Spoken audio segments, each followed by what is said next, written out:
corpse lies on the ground among the remains of an absolutely demolished pinewood branch. It's gently laid on one side.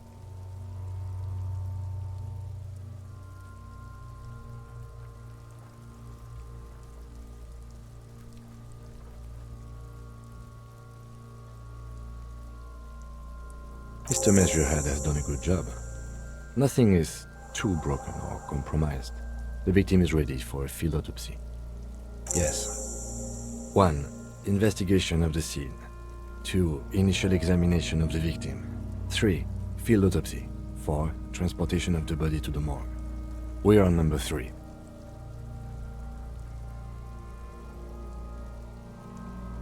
The fuck are they on about? Cop's gonna cut his shit up!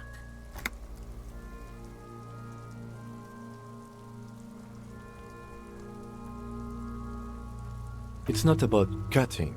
And no, you and I are detectives. The honorary rank of detective signifies our ability to handle the entire incident chain, from autopsy to cleanup to social work.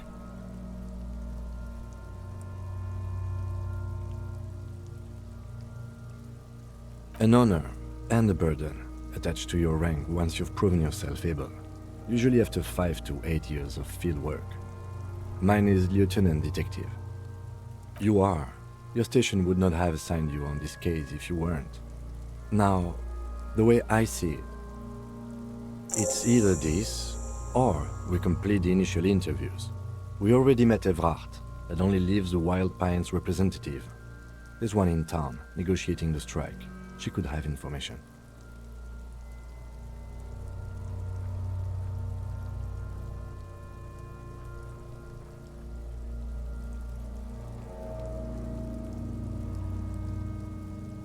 Not much later, I hope.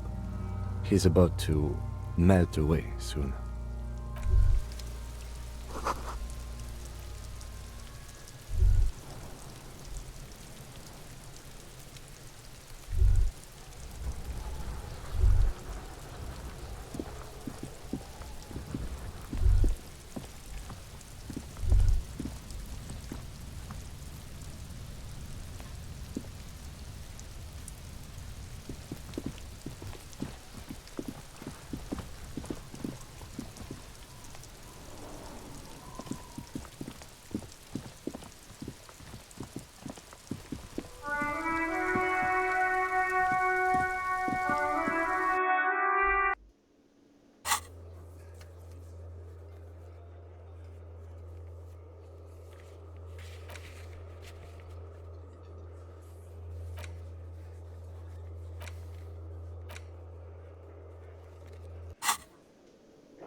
The man ponders his cooking utensils and gives you a little nod, acknowledging your presence. He looks up at you, then looks away quickly, shrugging and muttering something to himself. Shrugging is an international sign for, no, I don't know what's behind that door.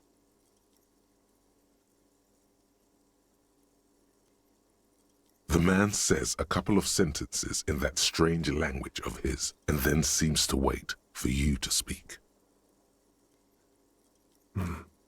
Boss need more vodka? Okay, so it's vodka that keeps the men happy and in good spirits. Clever move by the Union. Of course, vodka. Now that makes a very, very special borscht indeed. Turn it up and then ask for some yourself. Turning it up seems like a dangerous idea, honestly. The place is a powder keg.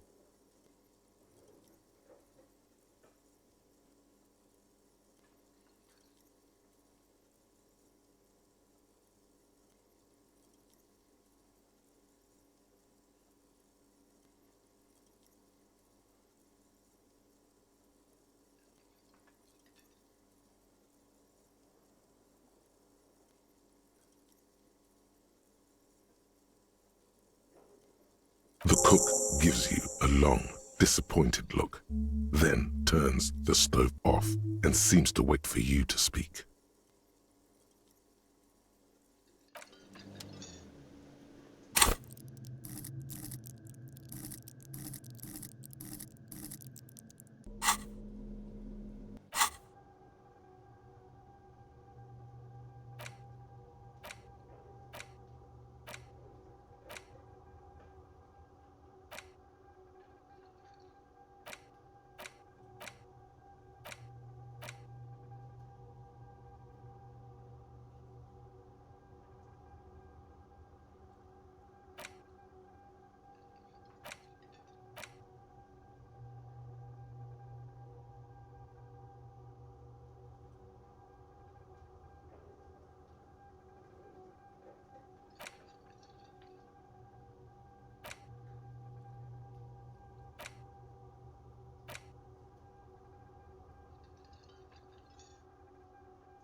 Behind the dockworkers, a ceiling height window.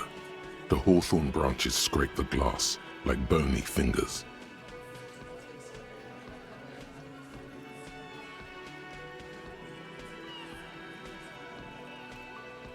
There's a little slide panel up there to let some air in.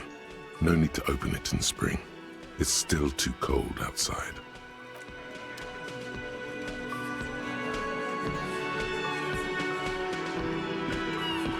This is where you say your bed.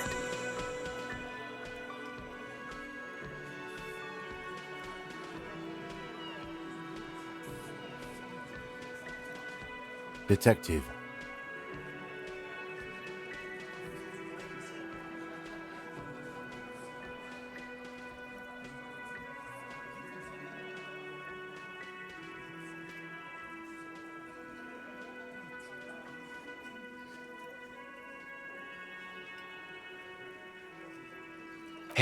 Hey, dipshit.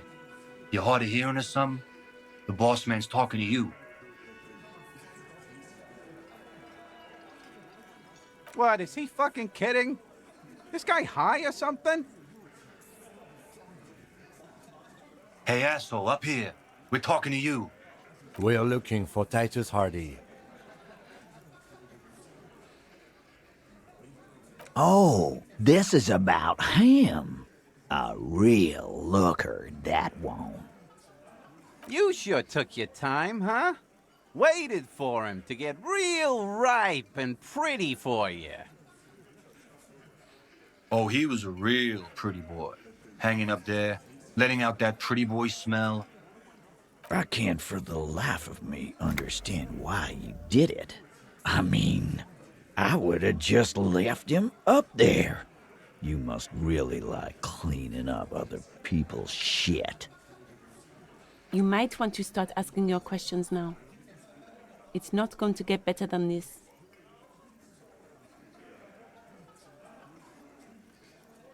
Starting from the right, boot size 44, blonde man, in his 30s, overbearingly masculine.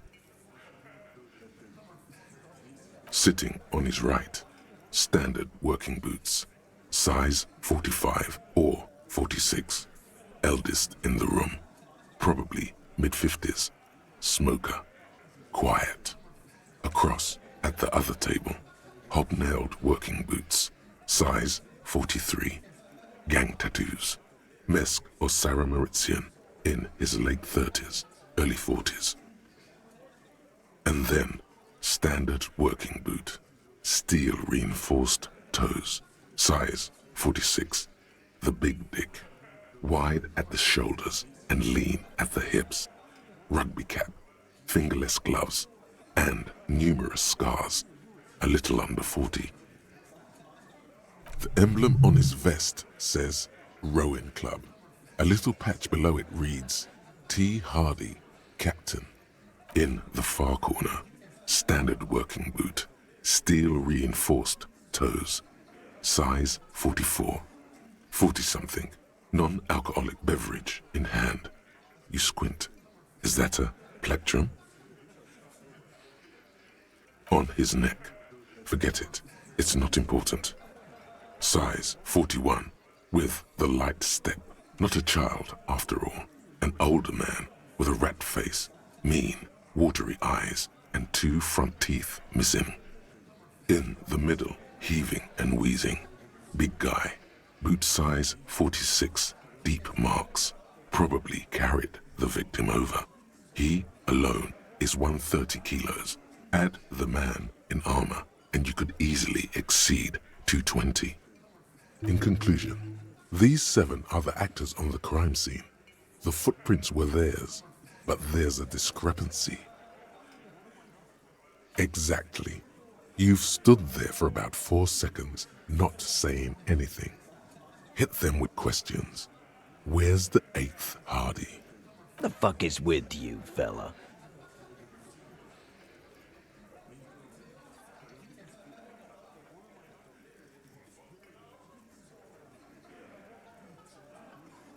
What are you talking about, madman? There's no 8th Hardy boy. There's 7 of us and we're all here.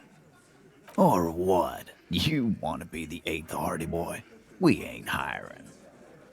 Actually, boss, we've been talking and we think she could maybe... She? So there's an 8th Hardy and it's a Hardy girl? Who might it be? Elizabeth? The gardener? Shut the fuck up, Glenn! I do the talking here. Now what the fuck do you want, cop? So let me get this straight. There is an 8th Hardy boy. It's a she, and you don't like us talking about her? That's right. We're not talking about this. This is a private Hardy Boys matter. Nothing to do with your shit. End. You're not cops here. Don't go digging around if you don't want a bullet in the back of your head. I'm watching you. Good. We are all watching each other. Officer, your question. There's no point in pushing it further, he thinks. This is already a victory. We'll learn more about this 8th Hardy sooner or later.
Welcome to Rivachol.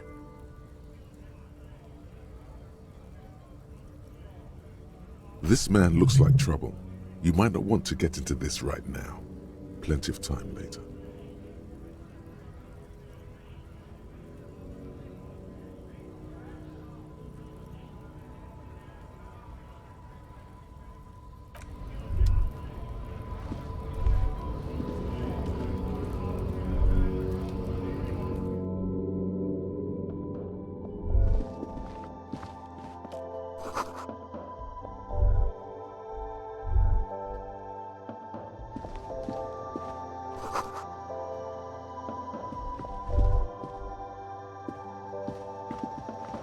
The tear machine stands in the corner. A sign says, 1 bottle equals 10 cents.